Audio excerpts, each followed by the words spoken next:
কোলে উঠেছে, কোলে উঠেছে যাচ্ছে ঘর দিকে।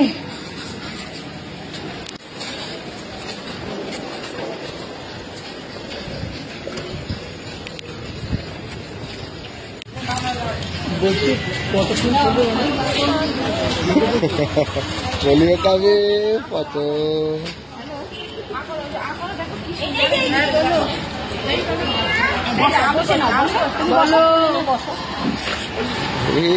মুখ খুলতে চায় না গো, খাওয়া দাওয়ার প্রতি খুব অনীহা।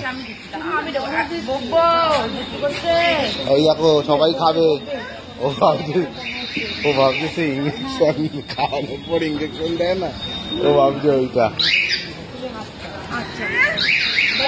খাও খাও খাও,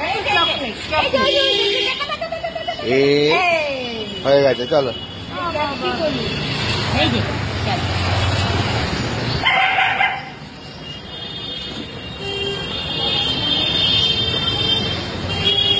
হয়ে গেছে, এই তো আধা ঘন্টা কিছু খেতে দেবে না। হ্যাঁ, জলও না, জলও দেবে না, ভোট দেওয়া কমপ্লিট, ভোট দেওয়া কমপ্লিট। দাদা দাদা কোথায় দাদা? দাদা কই? ডাকো দাদাকে, ডাকো ডাকো দাদাকে। তো তোমাদের সাথে অনেকদিন পর আজকে চলে এসেছি আবার একটা লং ভিডিও নিয়ে। খুব একটা বড় আমি করিনি ভিডিওটা, তবে যাতে তোমাদের বোরিং ফিল না হয় আমি একটু স্পিড ফরওয়ার্ড করে দিয়েছি। তো দেখতেই পাচ্ছ প্রথমে কিন্তু এটা কিন্তু অনেক দিনের অনেকগুলো ব্লগ ছোট ছোট করে নেওয়া, তো সেটাই সবটুকু মিলে তোমাদের সাথে শেয়ার করছি। তো প্রথমে ছিল রবিবার পোলিও, সেটা আমি প্রথমকে খাইয়ে নিয়ে এসেছি। আর প্রথম খেতে গিয়ে কী বদমাশিটা করছিল দেখেছো, এটা ও সবসময়ই করে থাকে। তো যাই হোক, তারপরে আজকে আমি করছি ইভিনিংয়ে ডালিয়া ওর জন্য। আমি ভাবলাম প্রতিদিনই তো পেখমকে মিষ্টি জাতীয় খাবার দেওয়া হয়, মিষ্টি জাতীয় মিন ওকে ধরো দুধের সাথে কিছু মিশিয়ে আমি তো দিচ্ছি। তা আমি শুয়ে ভাবলাম আচ্ছা, আমি রোজই দুপুরবেলা ভাবি পেখমকে কী দেওয়া যায় যেটা ও হ্যাপিলি অ্যাকসেপ্ট করবে।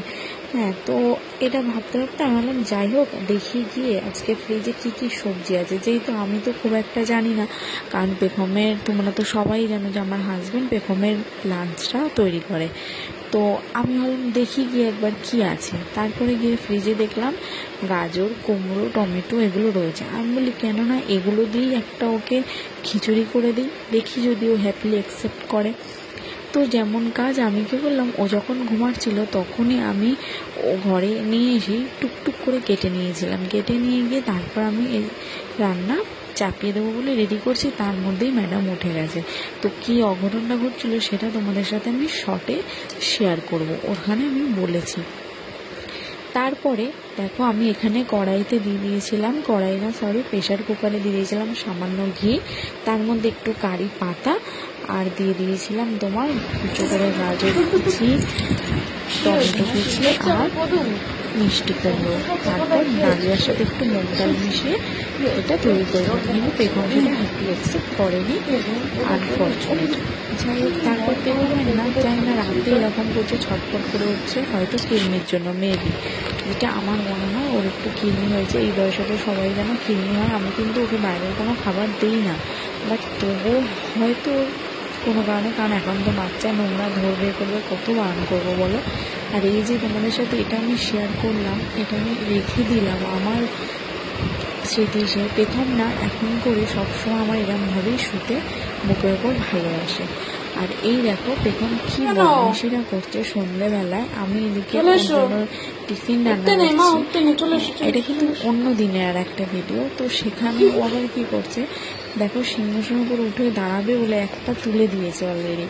হ্যাঁ, এই করি জানো তো, খালি ওর পেছনে ছুটি আর যত মানে ও রান্না করবো আর ওর পেছনে ছুটবো, লেগে যাবে মাথায়, চলে এসো। হ্যাঁ, এক সময় রেগেও যাই, কিছু সময় একটু সময় ওকে ফোনটাও দিই একটু চুপ থাকুক। ও দেখো কি বদমাইশি করছে এখানে। তারপরে আমি এবার বেরাবো বলে আজ আসছিল, সেই জন্য ওকে বলেছে যে এইদিকে করে জামাটা নিয়ে এসে দেখো ঠাকুরের সিংহাসনে বসে মা লক্ষ্মী সেজেছে আমার।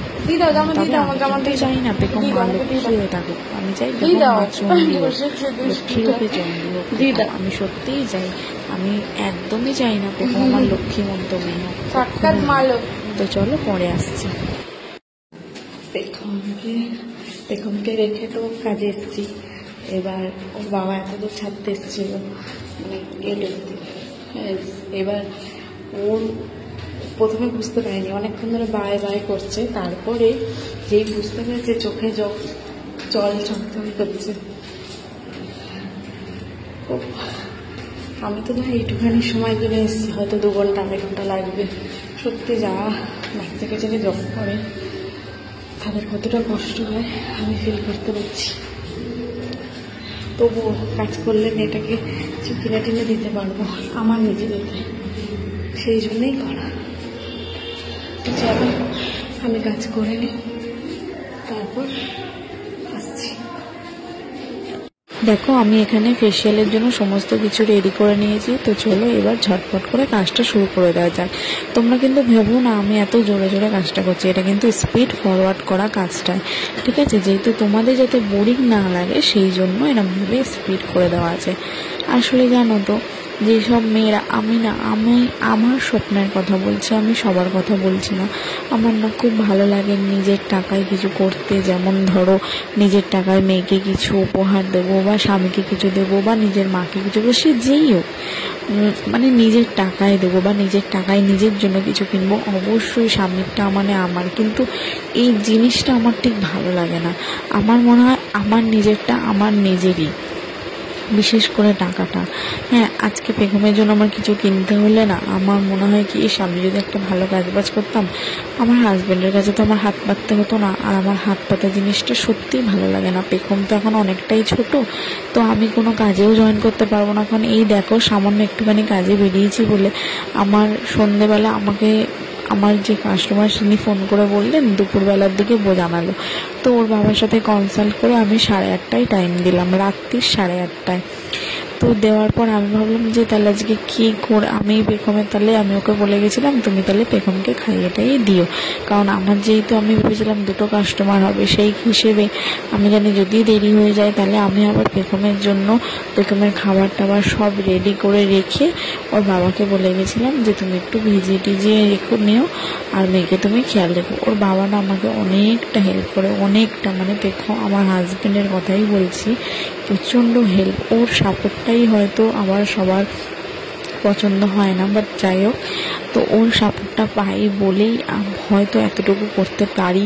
হ্যাঁ, এবার দেখো আমি নাহলে কাজটা বা করতাম কি করে, তাই না? ও যদি এতক্ষণ না রাখতো, ও কাজ থেকে ফেরার পর ওই মেয়েকে রেখেছিল আর আমি এদিকে কাজে বেরিয়ে গেছিলাম। প্যাকটা লাগানোর পর আমি একটু রেস্ট করছিলাম, তারপর তোমাদেরকে দেখালাম যে ফিক্সডের একটা টোনার আর একটা তোমার ময়েশ্চারাইজার দিয়ে আমার ফেসিয়ালটার কাজটা সম্পূর্ণ হলো। বাড়ি এসে দেখছি পেখম আর পেখমের বাবা গেটের সামনে দাঁড়িয়ে আমার অপেক্ষা করছিল, কিন্তু সেটা আনফর্চুনেট আমি ক্যাপচার করতে পারিনি কারণ আমার ফোনে স্পেস ছিল না, এটাই একটা দুঃখ।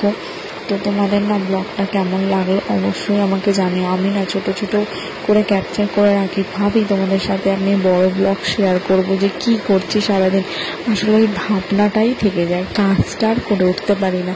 যখনই ভাবি একটু ব্লগ শ্যুট করব, এই যে এখন পেখম ঘুমাচ্ছে কোলে, এখনও পেখম কোলেই আমার। তো এখন বাজে রাত্রি 12:30, তো আমি ভয়েস ওভার দিচ্ছি এখন। হ্যাঁ, যেহেতু ফোন মেমোরিও হয়ে গেছে, কারণ আমাকেও তো ভিডিওগুলো দিয়ে তারপর তো ডিলিট করতে হবে। কেমন লাগলো তোমরা অবশ্যই জানিও। বাই।